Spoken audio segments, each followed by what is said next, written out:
In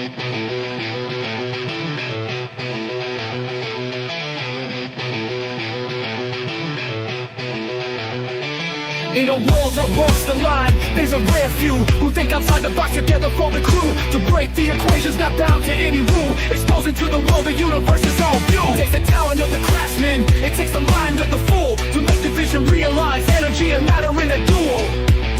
To a break, to a duel. The old man bills was running through his head. Cheryl probably got it hiding under his bed.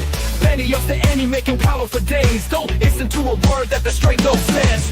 Mike building batteries that power a ship. Victor comes and talking math, that's the water spiral dip. Sean chucking plasma bolts a mile long. Sheila on the video making tones of the prongs. Burning breaking matter, they said it couldn't be done. And to all the people in the chat, I know you're having fun. So it's time to spend your Saturday with the dope and old man Bills. Hello everybody and welcome. My name is Nathan, otherwise known as Old Man Bills. Joe, what's up? How dare you interrupt my hot dog eating? Nice. Happy Friday, everyone. Sorry. You have to deal with me shoving a hot dog in my face for a second, or else I'm going to die of starvation. I'll do what you got to do, brother. We're all good. We're going to be talking about a little bit of plasmoids today. We're doing the RAV episode coming out Tuesday, and we're kind of defining plasmoid, RAV, ball lightning, and trying to see exactly what each one is so that we can distinguish the differences in between. Joe had made a good point earlier in our discussion that a lot of them have to do with the plasma, and they're all getting to one critical state where they can contain the plasma itself. But I think that's where the whole thing kind of breaks apart from there. We're getting stuff that's there, and then it goes away real quick like the plasmoid does. We're getting ball lightning where it continuously stays in there and stays in that contained state for quite a while and then moves around. And then we're getting the RAV, which is completely in the contained state at all times. Right on. Yeah. It's funny how things play out, because when you do look at the definition of a plasmoid, the RAV checks all the boxes. The thing about it is that it's better in every way than the plasmoids as you know them, because the RAV isn't sporadic. You know, the RAV is tethered, so it's actually able to be used, you know, and because it's not transient. Most plasmoids are transient. They're just out there doing whatever they want to do in the environment that they're formed. Yeah, that's kind of one of the differences, isn't it? I wanted to show something real quick, Joe. Pull this up. This right here is what they're talking about when they're saying plasmoid. Now, what happens is the energy gets to a point where the plasma pulls together, and you can see just a little layer on the outside where it's a different color. It looks reddish, and that's what's holding it in. It's kind of it's like you said, the RAV at some point in that, but you can also see at the bottom it's open and broken, and this is the reason it dissipates very quickly. So you get the energy that's in there, it's contained. You get a structure on the outside, but because it didn't fully form and close the loop, it then dissipates quickly. Right. Well, it's missing major components that we've discussed from day one as being critical. And it's, as I said, if you want it all, you have to have all of the types of electromagnetism, all the modes present in, you know, an even exchange, even not meaning equal. It needs to be in, you know, a proper ratio of exchange, and all of the vectors have to be present. And what this says all day long is that is comprised of like small instances of magnetism, okay, that are just holding it together because of the small instances of magnetism, whereas it's lacking a cohesive overall magnetic field that they share and that they build together, that they are both a part of and subject to. And, you know, without that, you don't have the spin. And without that, you're going to have part of the sphere, not all of the sphere. Gotcha. Yeah. One of the things I found fascinating in this, Joe, is you can see at the top you have an anode. You can just tell by the little line at the top there that the energy is coming down. And at the bottom, the cathode is completely in water Yeah, when they did this. It makes it interesting. And then you see the little dot. I don't know if you noticed it. that's it. There on the bottom right-hand side, you can see that little dot. And it's the same thing that the satellite of the RAV puts out. Oh, yes, it is. So Because I'm it wondering. natively does that. Yep. So I'm wondering if it's part of the self structure in the beginning, when everything forms. Does it form in a preset pattern? Uh, I don't know. I think that it forms in relationship to that which it is made. Right. So, because this does share a similarity with the RAV, where there's an anode cathode dependency, right? Um, yeah, it's. I think it's structuring the best it can based on what it has. I don't know what this lacks in order to separate it from a RAV. I don't know if it's in a vacuum chamber or not. You're more familiar with the experiment than I am, This one but here is not in a vacuum chamber. it's not. So, I mean, realistically, the only thing that's missing from this equation, as far as I could tell, is just an intermediate substrate of some sort, in order to have that, it's structured cathodic feed. Because you need to, the part, that's what separates the RAV from everything else, if you haven't noticed, right? Well, yeah. Because it Well, in has an this intermedium. one, they immediately shut it off as soon as they get the plasmoid formed. So they're looking. I think they're looking to create ball lightning, is what it looks like. But they don't understand it as well as they should, and they're getting like a big poof of plasma, and then it goes away. And Right. that's what I'm saying. It's open air, but plasmoids aren't just in the open air; they're actually in a vacuum chamber as well, which is kind of crazy.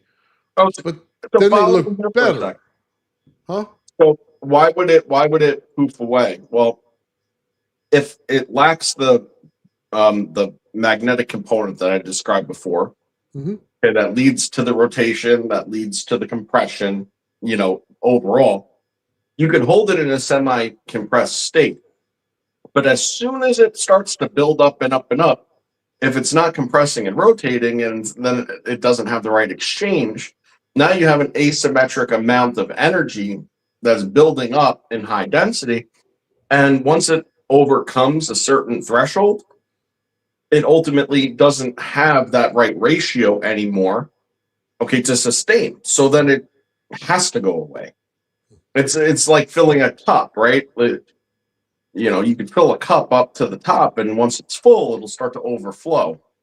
It's kind of the same deal, but once this overflows, well, it loses all of its structure, and once that structure falls apart, so does the density. Yeah. Well, one of the things is it doesn't spin. Well, that's There's what I'm saying. Yeah. it's a puff. It doesn't spin. Mm-hmm. And we can see by the broken line on the bottom right hand corner that it's going to dissolve quickly because Yeah. the part of magnetism in an electromagnet is spin. And if you don't have spin in an electromagnet, it cannot contain the field. So it just blows out everywhere. And that's one of the main fundamental problems with this plasmoid is it doesn't have the spin. And that's why it's open at the bottom. There's nothing that's rotational about it. Yeah. I mean, there's a lot of things that I'm seeing here to do with the asymmetry. And this rings more like how plasma acts in a tokamak than it does with a RAV or something else. Because what you can see is that because of there's an imbalance in its geometry. If you were to put this into motion, okay, chances of it actually evening out and forming a sphere without the pressure escaping from that one right side where it's weak is improbable. So it becomes a unevenly loaded washer machine or dryer where it's bringing the clothes up and then it's like, oh, dump down, Yeah, right? immediately. Yeah. And